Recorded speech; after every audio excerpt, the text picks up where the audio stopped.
আল্লাহ নবীর সাহাবী হযরত আবু বকর সিদ্দিক রাদিয়াল্লাহু তাআলা আনহু একদিন আল্লাহ নবীর সামনে আসতেছিলেন। একজন ইহুদিদের ধর্ম উপাসনালয়ের পাশ দিয়া তিনি আসতেছিলেন। ইহুদির নাম ছিল ফানহাস বিন আযরা। আল্লাহ নবীর সাহাবী হযরত আবু বকরকে দেখে তিনি আল্লাহ রাব্বুল আলামিনকে গালি দিলেন, ফকির বলে। হযরত আবু বকর মুসলমান, ফানহাস বিন আযরা হলো ইহুদি। হযরত আবু বকরকে দেখে ফানহাস বিন আযরা আল্লাহকে গালি দিয়েছেন, ফকির বলে। আমি প্রশ্ন করব, বলেন তো আল্লাহ কি ফকির? কথা উত্তর দিবেন, আল্লাহ কি ফকির? দুনিয়ার সব মানুষ ফকির, কিন্তু আল্লাহ রাব্বুল আলামিন বলেন মহান ধনী, সকল কিছুর মালিক যে তিনি কখনো ফকির হতে পারেন না। একজন ইমানদারের সামনে যদি কেউ তার আল্লাহকে গালি দেয়, বলেন তো ইমানদার ওই জায়গায় ধৈর্য ধারণ করতে পারে? কোনোদিনও সম্ভব নয়। আরো কার সামনে গালি দিয়েছেন? যিনি হলেন আল্লাহ নবীর বিখ্যাত সাহাবী হযরত আবু বকর, ইসলামের প্রথম খলিফা হযরত আবু বকর। ইসলাম কবুলকারী পুরুষদের মধ্যে সর্বপ্রথম যিনি ইসলাম কবুল করেছিলেন তিনি আবু বকর। সেই আবু বকর রাদিয়াল্লাহু তাআলা আনহুর সামনে আল্লাহ রাব্বুল আলামিনকে ফানহাস বিন আযরা ইহুদি পণ্ডিত তিনি গালি দিয়েছেন, ফকির বলে। হযরত আবু বকর সিদ্দিক রাদিয়াল্লাহু তাআলা আনহু তিনি ধৈর্য ধারণ করতে পারেন নাই। ফানহাস বিন আযরাকে ডান হাত দিয়া কষায় চড় মেরেছেন গালের উপরে। এমন চড় মেরেছেন গালের উপরে 5টা আঙ্গুল ফানহাস বিন আযরার গালের মধ্যে বসে গেছে। অথচ আল্লাহ নবী বলছেন এই দুনিয়াতে আমার 4 জন সাহাবী আছে, সব চাইতে গরম এবং নরম। গরম নরম বোঝেন? 4 জন সাহাবী আছে আমার। 4 জন সাহাবীর মধ্যে 2 জন আছেন একেবারে তুলার চাইতে নরম, আর 2 জন আছেন লোহার চাইতে শক্ত। 2 জন নরম হলেন আবু বকর এবং ওসমান, যাদের অন্তরটা ছিল তুলার মতন নরম। এমন একজন সাহাবীর সামনে আল্লাহকে গালি দেওয়ার পরে ধৈর্য ধারণ না করতে পেরে তিনি কষায়া ফানহাস বিন আযরাকে চড় মেরেছেন, থাপ্পড় মেরেছেন। আযরা পণ্ডিত আল্লাহ নবীজির দরবারে বিচার নিয়ে চলে আসলেন। আল্লাহ নবীজির কাছে আয়েশা বললেন, ইয়া রাসূলুল্লাহ, ইয়া হাবিবাল্লাহ, এই যে দেখেন আমার গালের কি অবস্থা করেছে আপনার আবু বকর। ইয়া রাসূলুল্লাহ, হযরত আবু বকর বিনা কারণে বিনা অপরাধে আমাকে চড় মেরেছে, দেখেন আমার গালের মধ্যে 5টা আঙ্গুল বসে গেছে। আমি বিচার চাই। এখন আমি প্রশ্ন করি, বলেন তো হযরত আবু বকর কি ক্ষমাখা করে ফানহাস বিন আযরাকে থাপ্পড় দিয়েছিল? কেন দিয়েছিল? আল্লাহকে ফকির বলে গালি দেওয়ার কারণে দিয়েছে। কিন্তু আল্লাহ নবী জানেন না, আল্লাহ নবীজি জানেন না। আল্লাহ নবীজির কাছে ফানহাস আয়েশা বিচার দিলেন, ইয়া রাসূলুল্লাহ, আমি বিচার চাই। আবু বকর যেইভাবে আমাকে থাপ্পড় মেরেছে, আমি ঠিক অনুরূপভাবে বিচার আপনার কাছে দায়ের করলাম। ইতিমধ্যে হযরত আবু বকর আল্লাহ নবীজির সামনে উপস্থিত। আল্লাহ নবীজি জিজ্ঞাসা করলেন, আবু বকর তুমি কি তাকে থাপ্পড় দিয়েছো? হযরত আবু বকর বললেন, জি ইয়া রাসূলুল্লাহ, নাম আমি এই কাফেরকে থাপ্পড় মেরেছি। ইয়া রাসূলুল্লাহ, আমি ক্ষমা মারি নাই। আমি ওই মন্দিরের সামনে দিয়ে আসতেছিলাম, ওই মন্দিরের মধ্যে এই ফানহাস বিন আযরা বসা ছিল। ওই ফানহাস বিন আযরা আমাকে দেখে দেখে আমার আল্লাহকে ফকির বলে গালি দিয়েছে। ইয়া রাসূলুল্লাহ, আমি ধৈর্য ধারণ করতে পারি নাই। আমার আল্লাহকে গালি দেওয়ার কারণে আমি কষায়া থাপ্পড় মেরেছি। আল্লাহ নবীজি বললেন, তোমার কোনো সাক্ষী আছে? হযরত আবু বকর বললেন, ইয়া রাসূলুল্লাহ, আমার কোনো সাক্ষী নাই। ফানহাস বিন আযরা বললেন, তোমার সাক্ষী আছে? ফানহাস বিন আযরা বললেন, ইয়া রাসূলুল্লাহ, এই যে আমার সাক্ষীরা আমার সাথে উপস্থিত। হযরত আল্লাহ নবী বললেন, আবু বকর, আগামীকাল এই বিচারের ফয়সালা হবে। তোমরা আগামীকাল অমুক টাইমে আমার দরবারে আসবা, আমি এই বিচারের ফয়সালা দিয়ে দিব। ফানহাস বিন আযরাকে বললেন, তুমি তোমার সাক্ষী নিয়ে উপস্থিত হইবা। হযরত আবু বকরকে বললেন, তুমি তোমার সাক্ষী নিয়ে উপস্থিত হয়ে যাইবা। হযরত আবু বকর চিন্তায় পড়ে গেলেন, কারণ তার তো কোনো সাক্ষী ছিল না। কারণ ফানহাস বিন আযরার সাথে যারা ছিল সবাই ইহুদি। বলেন তো কোন ইহুদি কোন মুসলমানের পক্ষে সাক্ষী দিবে? না। কোন বিধর্মী কোন মুসলমানের পক্ষে সাক্ষী দিবে? দিবে না। হযরত আবু বকর টেনশনে পড়ে গেলেন, চিন্তায় পড়ে গেলেন। পরদিন আল্লাহর নবীর দরবারে যখন সবাই হাজির হয়ে গেল, হাজার হাজার মানুষ উপস্থিত, ফানহাস বিন আযরা মনে মনে হাসতে আছেন, চিন্তা করতেছেন, আজকে আবু বকরের মতো একজন ইমানদারকে আমি এমন ভাবে শায়েস্তা করব, দুনিয়ার মানুষ সাক্ষী থাকবে, কখনো অন্যায় ভাবে কাউকে ঠাক্কর দিলে কি পরিণতি হয় এটা আমি আজকে দেখায় দেব। কিন্তু ইহুদি বিধর্মীরা জানে না যে ইমানদারের সঙ্গে আছেন কে। আওয়াজ দেন, ইমানদারের সঙ্গে আছে কে? ওদের বোধগম্য ছিল না ইমানদারদের সঙ্গে যে আল্লাহ থাকেন, এটা ওদের জানা ছিল না। আল্লাহ রাব্বুল আলামিনের হাবিব মক্কা থেকে মদিনায় যখন হিজরত করলেন, হিজরত করার সময় সাওর পর্বতের গুহায় যখন আল্লাহর নবীজি এবং আবু বকর, তখন আবু জাহেলের বাহিনী ওই জায়গায় চলে গিয়েছিল আল্লাহর নবীকে ধরার জন্য। ওই সাওর পর্বতের গুহার কিনারায় যখন চলে আসছে, আল্লাহর নবীজির সাথে ছিলেন হযরত আবু বকর। আবু বকর বললেন, ইয়া রাসূলুল্লাহ, ইয়া হাবিবাল্লাহ, কাফেররা একদম গুহার নিকটে চলে আসছে, এবার আর আমাদের নিস্তার নাই। ওরা ধরতে পারলে আমাদেরকে দুনিয়া থেকে কতল করে দিবে, বিদায় করে দিবে। আল্লাহর নবীজি সাল্লাল্লাহু আলাইহি ওয়াসাল্লাম বললেন, আবু বকর, এই জায়গায় আমরা দুইজন নয়, দ্বিতীয় নম্বর যিনি আছেন তিনি আমার আল্লাহ। সুবহানাল্লাহ। আমরা এখানে দুইজন নয়। ও আবু বকর, চিন্তা করো না, এই জায়গায় আমি মুহাম্মদ আর তুমি আবু বকরই শুধু নও, এই জায়গায় যিনি আছেন তিনি আমার আল্লাহ। তিনি কে? আল্লাহ। আল্লাহর নবীজি বলেন, আল্লাহ কোরআনে আয়াত নাযিল করে জানায় দিলেন, হে নবী, চিন্তা করিয়েন না, ওয়ালা তাহিনু ওয়ালা তাহজানু ওয়া আনতুমুল আ'লাউনা ইন কুনতুম মুমিনিন। হে নবী, চিন্তা করিয়েন না, ঘাবড়ায়েন না, টেনশন করিয়েন না। আপনি নবী, আপনার আবু বকর দুইজন নয়, আমি আল্লাহও আপনাদের সঙ্গে আছি। ইমানদার কখনো চিন্তা বা পেরেশান হয় না। ইমানদারদের কোনো ভয় নাই, ইমানদারদের কোনো টেনশন নাই, যদি ইমান লগে থাকে। ইমান থাকলে ইমানদারদের কোনো কি নাই, কোনো চিন্তা নাই। ভয় করিয়েন না, আল্লাহ আমাদের সাথে। ফানহাস বিন আযরা চিন্তা করলেন, আজকে আবু বকরকে জখমের মতন শায়েস্তা করব। কিন্তু ফানহাস বিন আযরার জানা ছিল না আবু বকরের সঙ্গে যে আমার আল্লাহ আছে। আসেনি? আল্লাহ নবী সাল্লাল্লাহু আলাইহি ওয়াসাল্লাম বিচার রায় দেওয়ার জন্য তিনি প্রস্তুতি গ্রহণ করলেন। ফানহাস বিন আযরার সাক্ষীদের কথাগুলো শোনার পরে আল্লাহ নবী সাল্লাল্লাহু আলাইহি ওয়াসাল্লাম আবু বকরকে বললেন, আবু বকর, তোমার সাক্ষী যারা আছে তাদেরকে তুমি সামনে আনো, কারণ আল্লাহ রাব্বুল আলামিন কোরআনে কারিমে আমাকে জানা দিয়েছেন আমি যেন কোনো প্রকারে বিচার ব্যবস্থায় পার্সিয়ালিটি না করি, কারণ আমি হইলাম রাহমাতাল লিল আলামিন, আমি হইলাম ইনসাফের নবী, ন্যায়ের নবী, ন্যায়ের প্রতীক আমি আল্লাহর নবী।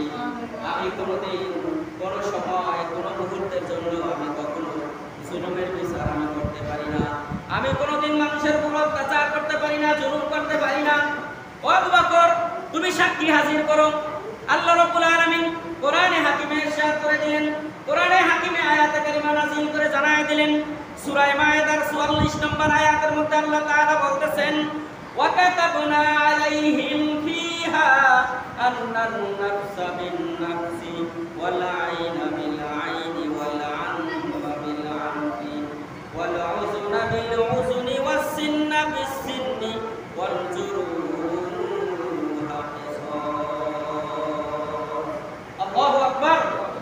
আল্লাহ রাব্বুল আলামিন বলেন, ও দুনিয়ার মানুষেরা শোনো, ও দুনিয়ার মানুষেরা কান পেতে শোনো, আমি আল্লাহ রাব্বুল আলামিনের লিখিত আইনগুলো শোনো।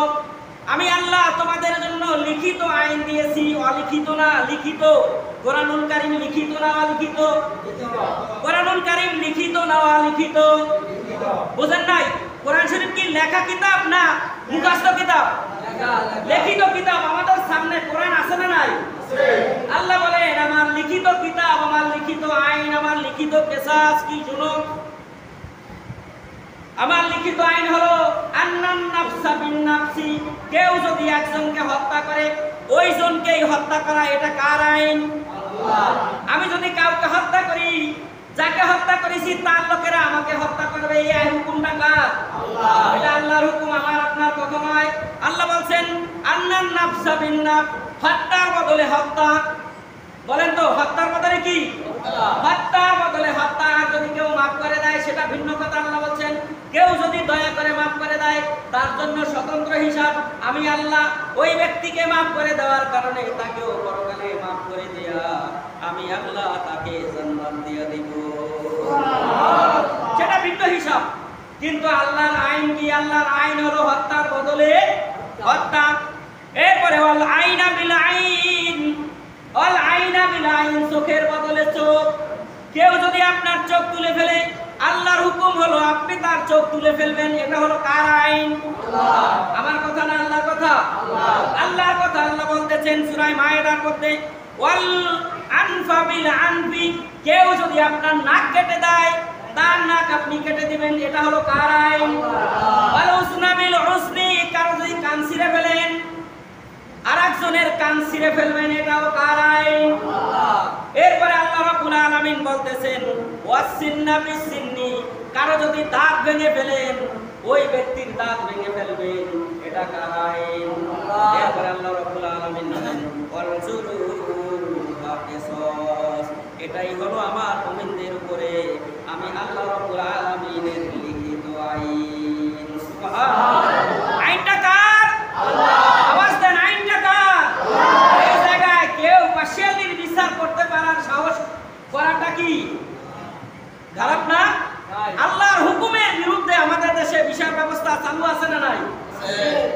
আমাদের দেশে সব বিচার ব্যবস্থার মধ্যেই পার্সিয়ালি চলে, কি চলে না? সকল বিচারে পার্সিয়ালি।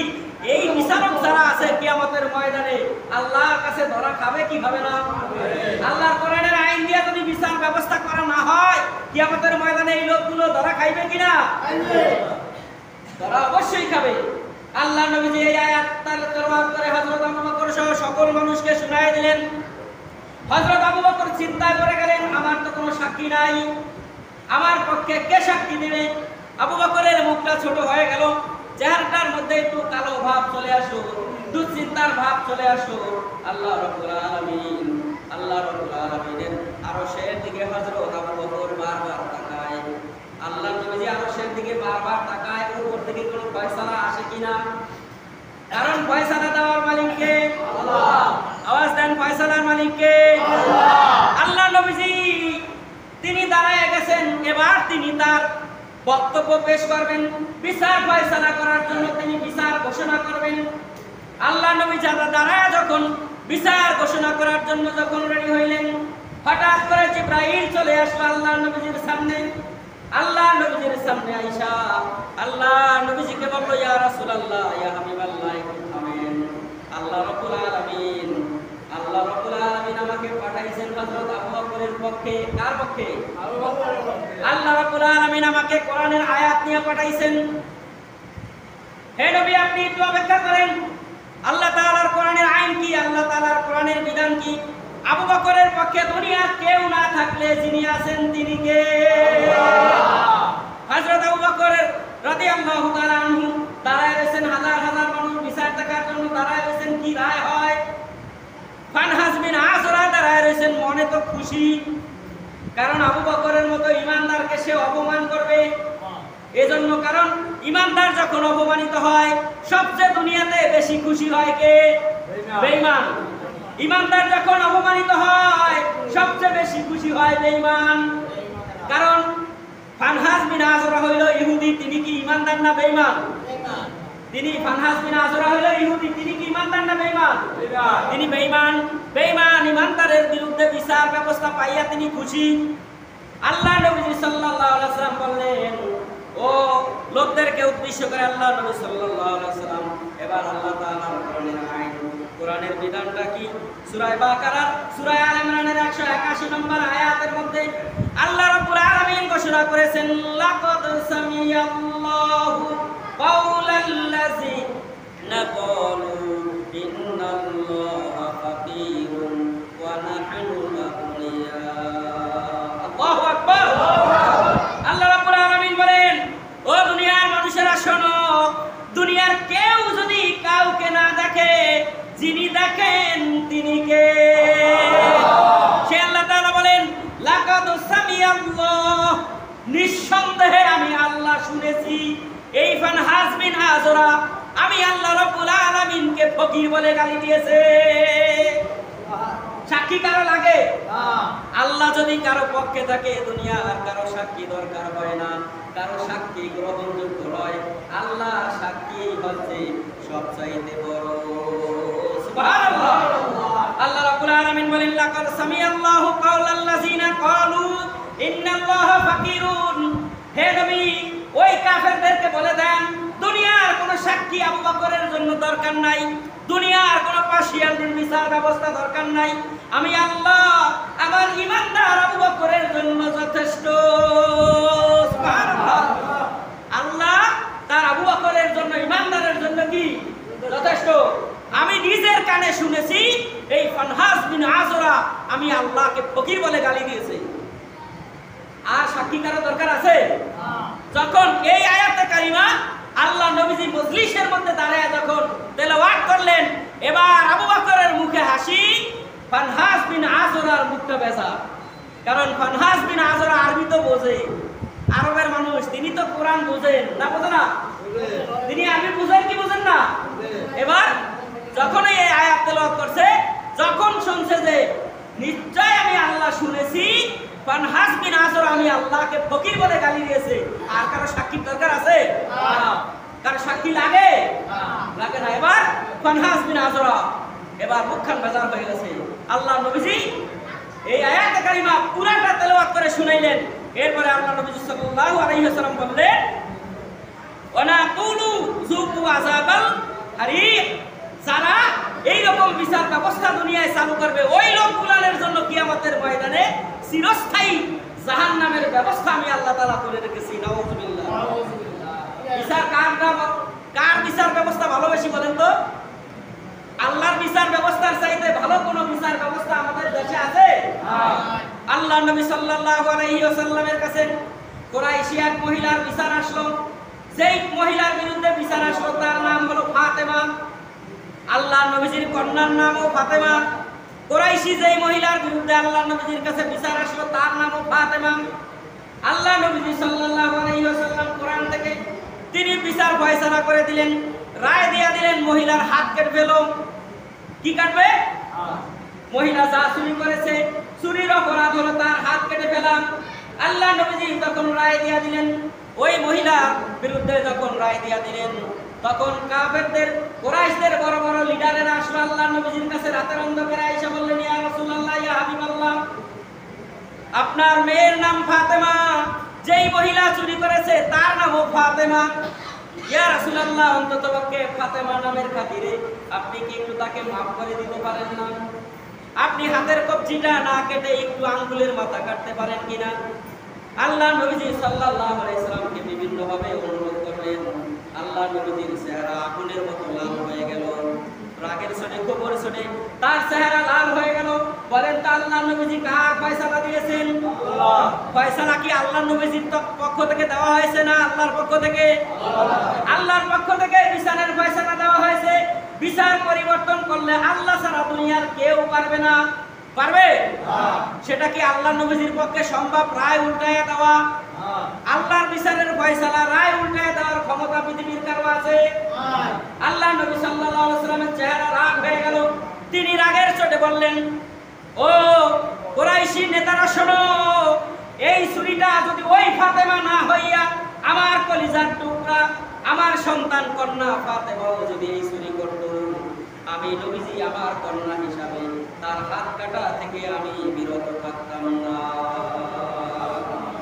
আমার মেয়েও যদি চুরি করত, আমিও তার হাতটা কেটে ফেলে দিতাম। অতএব সাবধান, চুরির ব্যাপারে যা রায় হয়েছে, কোরআন যা রায় দিয়েছে, এটার উপরেই সন্তুষ্ট থাকো, নচেৎ বিচার ব্যবস্থা অন্যরকম হয়ে যাইতে পারে। তারা চলে গেলেন। আল্লাহ রাব্বুল আলামিন কোরআনুল কারীমে আয়াতে কারিমা নাযিল করে জানায় দিলেন, আল্লাহ রাব্বুল আলামিন সূরা মায়েদার মধ্যে, সূরা মায়েদার 8 নম্বর আয়াতে কারিমার মধ্যে আমার আল্লাহ তাআলা বলছেন ইয়া আইয়ুহাল্লাযীনা আমানু কুনু কাওয়ামিনা লিল্লাহ ইয়া আইয়ুহাল্লাযীনা আমানু কুনু কাওয়ামিনা লিল্লাহি শুহাদা'a বিল কিসতি ওয়া লা ইয়াজরিমান্নাকুম সানানু কওমিন আলা আল্লা তা'দিলু i'দিলু হুয়া আকরাবু লিত-তাকওয়া ওয়াত্তাকুল্লাহ ইন্নাল্লাহা খাবীরুম বিমা তা'মালুন। আল্লাহ তাআলা সূরা মায়েদার 8 নম্বর আয়াতে কারিমা নাযিল করে জানায় দিলেন ইয়া আইয়ুহাল্লাযীনা আমানু, হে দুনিয়ার ঈমানদারেরা শোনো। আল্লাহ কাদেরকে ডাক দিয়েছেন? ঈমানদার। কি বলে ডাক দিয়েছেন আমাদেরকে? বুঝেন নাই? আল্লাহ তাআলা বলছেন ইয়া আইয়ুহাল্লাযীনা আমানু, হে ঈমানদারেরা শোনো। আল্লাহ তাআলা আমাদেরকে ঈমানদার বলে ডাক দিয়েছেন, বলেন আলহামদুলিল্লাহ। আল্লাহ তাআলা বলেন ইয়া আইয়ুহাল্লাযীনা আমানু, হে ঈমানদারেরা কুনু কাওয়ামিনা লিল্লাহ, তোমাদের কাছে যদি কোনো বিচার আসে, বংশের খাতিরে বিচারকে কম করবা না, প্রভাব প্রতিপত্তির খাতিরে কম করবা না বিচার, রাজনৈতিক খাতিরে কম করবা না বিচার, শক্তিশালীর খাতিরে কম করবা না বিচার, কারণ বিচার ব্যবস্থা নাজিল করেছি আমি আল্লাহ। কে নাজিল করছে? আল্লাহ। আমাদের দেশে দেখেন বিচার ব্যবস্থা কেমন। কেউ যদি কোনো বড় লোকের বাড়ির লোকেরা যদি চুরি করে, আর যদি বিচার আসে, বড় লোকের বাড়ির লোক যারা চুরি করছে ওই লোকদেরকে শুধু ধমক দিয়ে পাঠায় দেয়, এই বেটা তুই একটা নেতার পোলা, তুই একটা বংশীয় ঘরের পোলা, তুই মাতবরের পোলা, তুই সর্দারের পোলা, তুই মাতুব্বরের পোলা, তোর এই কাজটা করা ঠিক হয়েছে, তোর মায়ের সম্মানিত মানুষ। কি বলেন? এরকম করে আমরা খালি দুই একটু ধমক ধমক দিয়ে তাদেরকে সতর্ক করে দেই না? কিন্তু আল্লাহ রাব্বুল আলামিন বলেন দেখো বিচার ব্যবস্থা কেমন। তো দুনিয়ার বড় লোকেরা যদি বিচার নিয়ে আসে তাদের বিচার হয় না, আর যদি ওই জায়গায় কোনো গরিব বিচার আসে, কোনো গরিবের বিরুদ্ধে বিচার আসে, ওই গরিবের বিরুদ্ধে কষায়া বিচার করা হয় কি না? গরিবের বিরুদ্ধে বিচার আইলে বিচারটা হয় কঠিন, আর বড় লোকের বিরুদ্ধে বিচার আসলে বিচারটা হয় ধমক খালি, আর কিছুই হয় না। এজন্য আল্লাহ বলছেন কুনু কাওয়ামিনা লিল্লাহি শুহাদা'a বিল কিসতি ওয়া লা ইয়াজরিমান্নাকুম সানানু কওমিন আলা আল্লা তা'দিলু i'দিলু হুয়া আকরাবু লিত-তাকওয়া। খবরদার, সাবধান, এই ব্যাপারে কারো বিরুদ্ধে বিচার আসলে বিচারে পার্শিয়ালি করো না, আল্লাহকে ভয় করো। আত্তাকুল্লাহ অর্থ কি? আল্লাহকে ভয় করো। ভয় করব কাকে? আল্লাহ। আওয়াজ দেন, ভয় করব কাকে? আল্লাহ বলছেন ভয় করো আমি আল্লাহকে। ইত্তাকুল্লাহ ইন্নাল্লাহা খাবীরুম বিমা তা'মালুন। আমার আল্লাহ আমাদের কর্মকাণ্ড সম্পর্কে জানে কি জানে না? আমরা প্রকাশ্যে কি করি, আমরা গোপনে কি করি, দেখায়া কি করি, না দেখায়া কি করি, সবগুলো দেখেন কে? আল্লাহ। সবগুলো জানেন কে? আল্লাহ। তার সামনে কি পার্শিয়ালি চলে? দুনিয়াতে চলবে কিন্তু আখিরাতে চলবে? কি বলেন, পার্শিয়ালি আছে? দেখেন আমাদের দেশে যারা পেটের ক্ষুধায় একটা 5 টাকার রুটি চুরি করে, ওইটার বিচার হয় গাছের লাগে বেঁধে, তারপরে বেদম মারধর করা হয়। একজন বড় লোক, একজন কন্ট্রাক্টর একটা ব্রিজ খায়া লাইছে, একটা রাস্তা খায়া লাইছে, এর কোনো বিচার আছে? পুলিশে ধরিয়া নিলে 1 লাখ 2 লাখ টাকা দিয়ে কোর্ট থেকে তাকে জামিন দিয়ে দেওয়া হয়। অথচ একটা রুটি চোর, ক্ষুধার যন্ত্রণায় যিনি রুটি চুরি করেছেন, ক্ষুধার যন্ত্রণায় যিনি চাল চুরি করেছেন, ক্ষুধার যন্ত্রণায় যিনি খাদ্য চুরি করেছেন, ওই লোকটাকে গাছের লগে বাইন্ধা মারতে মারতে মেরেই ফেলা হয় কি না? এরকম বিচার ব্যবস্থা আমাদের দেশে চলে না? আল্লাহ তাআলা এই জন্যই আল্লাহ ধমক দিয়ে বলছেন সাবধান, বিচারের ব্যাপারে কোন রকম পার্শিয়ালি চলবে না। কারণ দুনিয়ার বিচার এই বিচার নয়, দুনিয়ার বিচারই কিন্তু শেষ বিচার নয়। আসল বিচার কোথায়? আসল বিচার কোথায়? পরকালে, সেই জায়গায় কিন্তু হাজির হতে হবে। এজন্য আল্লাহ বলছেন ইত্তাকুল্লাহ ইন্নাল্লাহা খাবীরুম বিমা তা'মালুন। সাবধান, আমি আল্লাহ রাব্বুল আলামিন কিন্তু তোমাদের সকল কর্মকাণ্ড জানি, আমি কিন্তু ছাড় দেব না। আল্লাহ বলেন কি? আমি কিন্তু তোমাদেরকে ছাড় দেব না। সাবধান হয়ে যাওয়া দরকার কি দরকার না? আল্লাহ রাব্বুল আলামিন কোরআনুল কারীমে অন্য আয়াতে কারিমায় বলতেছেন, আল্লাহ তাআলা অন্য আয়াতে কারিমায় বলতেছেন, রব্বুল আলামিন সূরা জুমারের 56 নম্বর আয়াতের মধ্যে আমার আল্লাহ বলতেছেন কুল ইয়া ইবাদিয়াল্লাযীনা আসরাফু আলা আনফুসিহিম লা তাকনাতু মির রাহমাতিল্লাহ ইন্নাল্লাহা ইয়াগফিরুয যুনুবা জামিআ ইন্নাহু হুয়াল গফুরুর রহিম। ও হে দুনিয়ার মানুষেরা শোনো, আল্লাহ রাব্বুল আলামিন বলতেছেন, কুল, হে নবী আপনি বলে দেন, আপনার উম্মতদেরকে জানায় দেন, ইয়া ইবাদিয়াল্লাযিনা আসরাফু আলা আনফুসিহিম, ও দুনিয়ার মানুষেরা যারা অন্যায় করতে করতে অপরাধ করতে করতে নিজের নফসটাকে নষ্ট করে দিয়েছো, নিজের নফসের উপর জুলুম করেছো, নিজের নফসের উপর অত্যাচার করেছো, নিজে অত্যাচারিত হয়েছো, নিজে জুলুম করে খারাপ পথে চলে গেছো, ভয় নাই, ভয় নাই তোমাদের, আমি আল্লাহ তাআলা তোমাদেরকে অভয় দিতেছি। তোমরা যারা নিজেরা নিজেরা নিজেদেরকে ধ্বংস করে দিয়েছো, আমি আল্লাহ তোমাদেরকে বলতেছি, লা তাকনাতু মির রাহমাতিল্লাহ, আমি আল্লাহ রহমত থেকে তোমরা নিরাশ হয়ো না। সাহস দিতেছেন কে? আল্লাহ। আল্লাহ ভয় দিতেছেন, সাহস দিয়ে বলতেছেন, যারা নিজেদের জীবনটাকে নষ্ট করে দিয়েছো গুনাহ করতে করতে, যারা নিজেদের জীবনটাকে অপরাধ করতে করতে নষ্ট করে দিয়েছো, আমি তোমাদেরকেই বলছি, বান্দারা শোনো, তোমরা ভয় পেও না, তোমরা চিন্তিত হয়ে যাও না, তোমরা হতাশাগ্রস্ত হয়ে যাও না, লা তাকনাতু মির রাহমাতিল্লাহ, তোমরা আমি আল্লাহর রহমত থেকে নৈরাশ্যের চিন্তা করো না।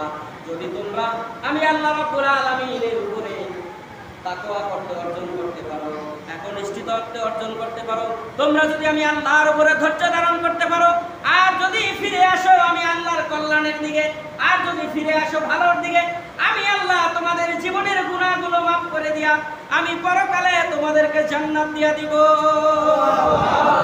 সে আল্লাহ বলছেন, অন্যায় করছো বান্দা, ঠিক আছে অন্যায় করেছো, অন্যায়ের কথা স্বীকার করে রাতের অন্ধকারে আমি আল্লাহর কুদরতি পায়ে সেজদা দিয়া আমার কাছে তওবা করে মাফ চাও, আমি আল্লাহ তোমাদের সকল জীবনের গুনাহগুলোকে আমি আল্লাহ মাফ করে দিব।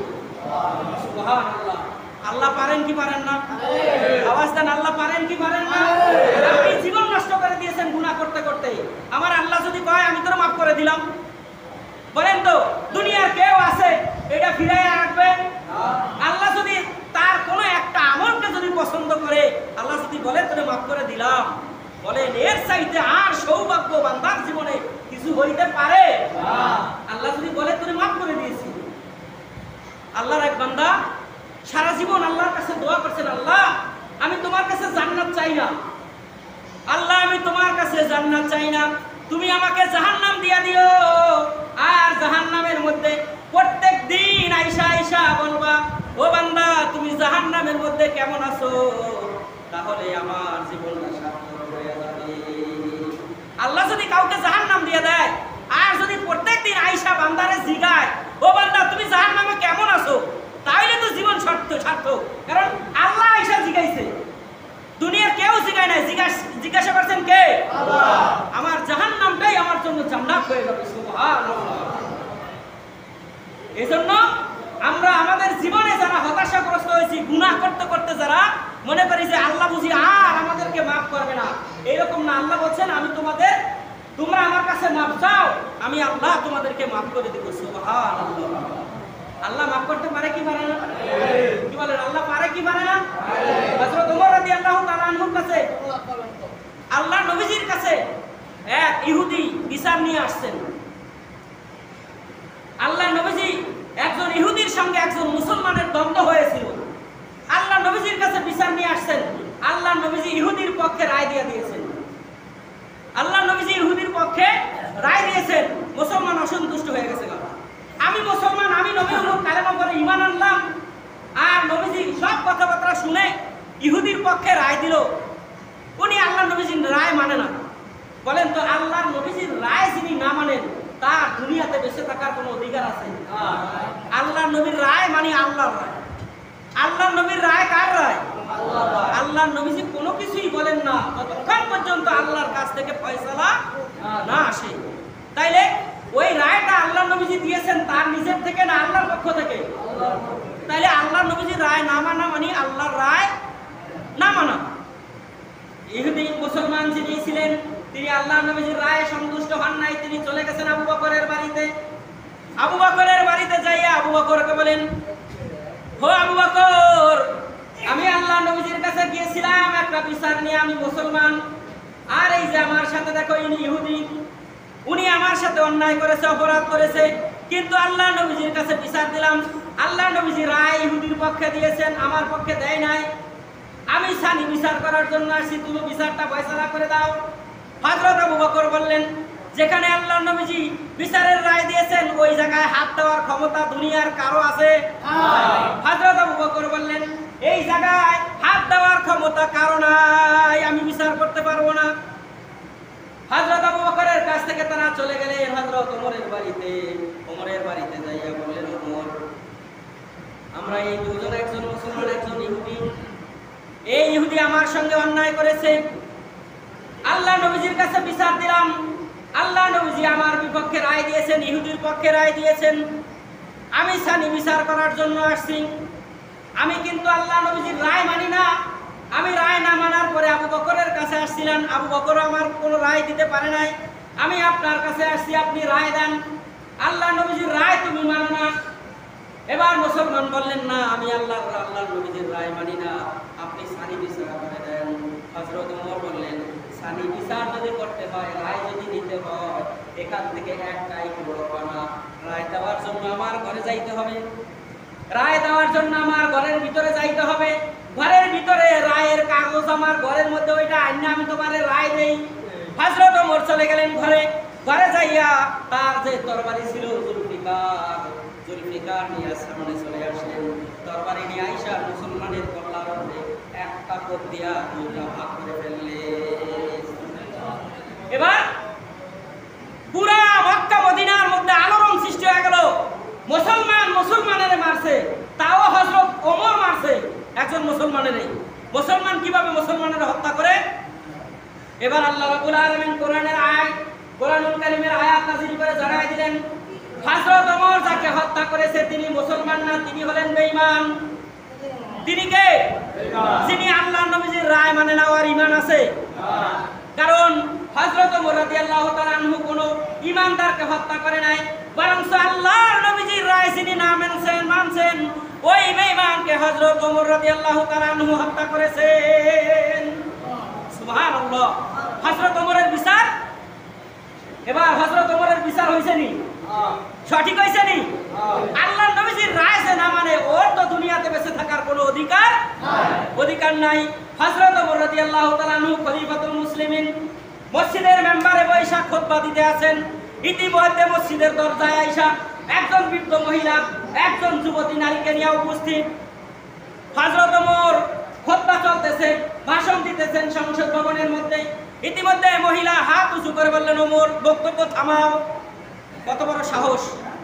যে ওমরকে দেখলে শয়তান 40 দিন বন্ধ রাস্তায় বাইর হয় না, যে ওমরকে দেখলে পৃথিবীর এমন কোন কাফের নাই না ডরায়, ওই ওমরের সামনে আয়েশা একজন বৃদ্ধ মহিলা বলে, ওমর তোমার বক্তব্য থামাও। কত বড় সাহস এটা বলতে পারে? হযরত ওমর রাদিয়াল্লাহু তাআলা আনহু হতভম্ব হয়ে গেলেন। মেম্বার থেকে তিনি দাঁড়ায় গেলেন, দাঁড়ায়া মসজিদের দরজার সামনে যায়া বললেন, মাগো কি হয়েছে একটু বলো। হযরত ওমর অর্ধেক পৃথিবীর খলিফা হযরত ওমর, অন্তরের মধ্যে কি বিন্দু মাত্র কোনো অহংকার নাই, অন্তরের মধ্যে বিন্দু মাত্র কোনো রাগঝাক নাই। তিনি একদম নরম সুরে মহিলার সামনে যায় সালাম দিয়ে বললেন, মা কি হয়েছে, কি জন্য এসেছেন বলেন, আমরা আপনার জন্য হযরত ওমর রেডি। এবার মহিলা বললেন, ও ওমর শোনো, তোমার সন্তান আবু শাহামা আমার এই কন্যাকে ধর্ষণ করেছে, আমি বিচার চাই। আল্লাহ নবীর হাজার হাজার সাহাবীরা বসা, তাদের মধ্যে বিচার চাইছে। হযরত ওমর বললেন, মাগো তুমি এখানে বসো, আমি বাড়ির থেকে আসতেছি। হযরত ওমর অসময়ে বাড়িতে চলে গেলেন। বাড়িতে যাইয়া ডাক দিলেন, আব্দুল্লাহর মা ঘরে আসনি? কি বলে ডাক দিছে? হযরত ওমরের বড় সন্তানের নাম হলো আব্দুল্লাহ। আমরা তো আজকাল আমাদের সন্তানের নাম আব্দুল্লাহ, আব্দুর রহমান এগুলেন রাখি না, এগুলেনের আমরা কই ওল্ড মডেলের নাম, এ হলো পুরা নাম, এগুলেন চলে না। আমাকে সন্তানের নাম কি? আকাশ হোসেন, বল্টু, নান্টু, সেন্টু, সুন্নু, কি বলেন এইগুলোর নাম রাখি না? পাতাশালী, সাগর খাতুন, সৈকত বেগম, এইগুলোর হলো আমাদের সন্তানদের নাম। আর হযরত ওমর তার সন্তানের নাম রাখছেন কি? আব্দুল্লাহ। আল্লাহ বলছেন, আল্লাহ নিজে বলছেন, আমার কাছে দুইটা নাম সব আরেকটা হচ্ছে আব্দুল্লাহ, বলেন না সুবহানাল্লাহ। কার কাছে প্রিয় নাম? কার কাছে প্রিয় নাম? আল্লাহর প্রিয় নাম আপনার সন্তানের জন্য রাখলেন না, রাখলেন কার নাম? আমেরিকাতে যে গুলেনের কুত্তার নাম রাখে, আমেরিকার কুকুরের নাম রাখে নান্টু, মন্টু, সেন্টু, সুল্লু, কালু, লালু, গোলু, এগুলো রাখে কিনা? আমাদের দেশে যারা কুকুর বলে এক কুকুরের নামও লালু লুলু করে ডাক দেয় না? কি বলেন, মিথ্যা কথা কইলাম? হযরত ওমর বাড়িতে যায় ডাক দিলেন, আব্দুল্লাহর মা ঘরে আসনি। ঘর থেকে আওয়াজ আসলো, হযরত ওমর রাদিয়াল্লাহু তাআলা আনহার স্ত্রী, তিনি হতভম্ব হয়ে গেলেন। হযরত ওমর তো কোনোদিন এইরকম আন টাইমে ঘরে আসে না। দৌড়ে চলে গেলেন সন্তানের কাছে, যায় বললেন, বাবা তুমি কোনো অপরাধ করছো নি? আবু শাহামা খাইতে বসছেন ওই সময়, মাগো আমি তো ভুল করে বন্ধুদের পাল্লায় পড়ে একটা মেয়েকে দর্শন করে বসেছি, আমি আল্লাহর কাছে মাফ চেয়েছি, তওবা করেছি, তুমি একটু বাবাকে বুঝাও, আমি মাফ চেয়েছি, আমার বাবা যেন আমার বিচারটা একটু লোগো করে দেয়, আমার বাবা যেন আমাকে মাফ করে দেয়। আল্লাহ নবীর সাহাবী ওমরের স্ত্রী চলে গেলেন হযরত ওমরের কাছে, যায় হাত পায়ে পেঁচায় ধরলেন, স্বামী গো, সন্তান তো অন্যায় করে বসেছে, সন্তান হিসাবে এইবারের জন্য একটু ক্ষমা করা যায় কিনা? হযরত ওমর রাগের চোটে আগুন হয়ে গেলেন, বললেন যে হুকুম আল্লাহ করেছে আমাকে বিচার করার জন্য, আমার হাতে আল্লাহ আমাকে ক্ষমতা দিয়েছেন, খলিফার মসনদে আমি বসেছি, আমি কোরআন দিয়ে বিচার করব, আমার সন্তান না কার সন্তান দেখার সময় নাই। আমার সন্তান আবু শাহামা ঘরে কিনা বললেন যে হ্যাঁ খাওয়া দাওয়া করতেছে, বাবার কণ্ঠ শুনে খাওয়া শেষ। খাওয়া কি শেষ? কারণ হযরত ওমর ঘরের দরজায় আসলে কেউ খাওয়ানোর ভিতরে ঢোকে না, ভয়ের চোটে। খাওয়ান শেষ, বললেন যে তাড়াতাড়ি করে খানা শেষ করে বেরিয়ে আসতে বলো। এবার আর আবু শাহামার ভিতরে খানা ঢোকে না, তিনি তো ভয়ে হতভম্ব হয়ে গেলেন। বললেন খানা যদি না খাইতে মন চায় বের হয়ে আসো আমার সঙ্গে, বিচার আছে, বিচার করতে হবে। হযরত ওমরের সঙ্গে চলে গেলেন সন্তান মদিনায়, সংসদ ভবনের সামনে, মসজিদে নববীর সামনে হযরত ওমর রাদিয়াল্লাহু তাআলা আনহু প্রধান বিচারপতি আল্লাহ নবীর সাহাবীকে ডাকলেন, তিনি মদিনার প্রধান বিচারপতি, তাকে ডাকলেন, তাড়াতাড়ি আসো, এই আমার সন্তান এই মেয়েটাকে ধর্ষণ করেছে, এর বিচার যা হয় কোরআন দিয়ে বিচার করো, যদি বিচারের মধ্যে পার্শিয়ালিটি করো আমি ওমরের সন্তান হিসাবে, তাহলে কিন্তু তোমার শেষ। এই যে তরবারি দেখছো, তরবারি হাতে দেখছো, আমি ওমরের সন্তান হিসাবে যদি বিচারের মধ্যে কোনো পার্শিয়ালিটি করো তাহলে তোমার পাল্লা শেষ।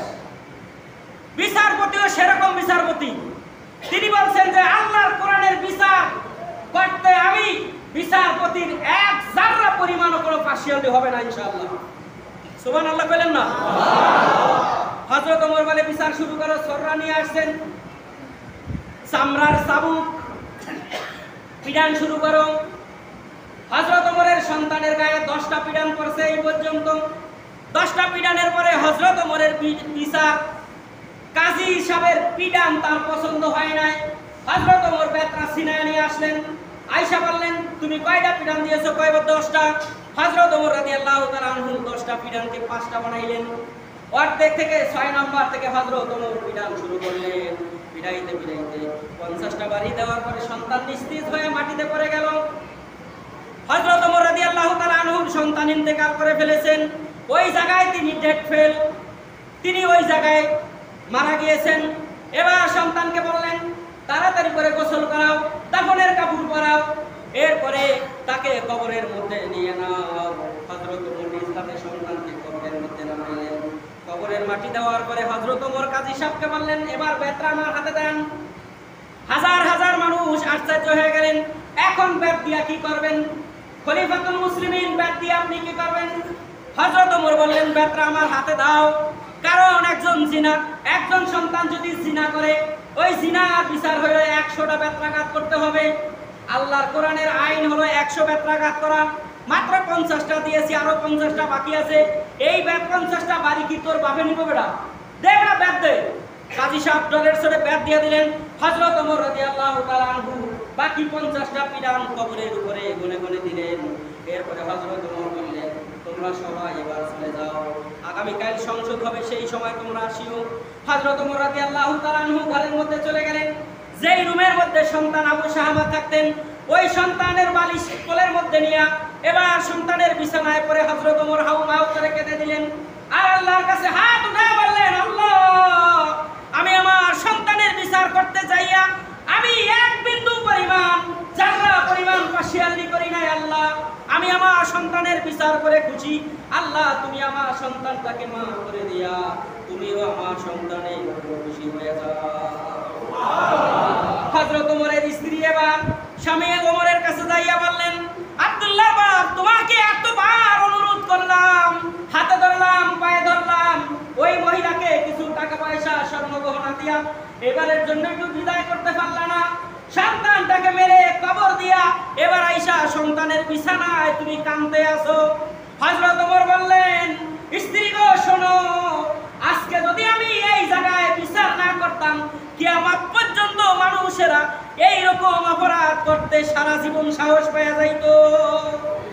কি বলেন, যাইতো কিনা? সবাই সাহস পাওয়া যাইতো। কিয়ামতের ময়দানে আমি আমার আল্লাহর কাছে মামলার হাসিলা দিতে হইতো। আমি মামলার আসামি, এই দর্শন মামলার আসামি আমিও হইতাম। আজ আমি বিচার করেছি, আল্লাহ তাআলা পরকালে এর বিচার আর আমাদের নেবেন না।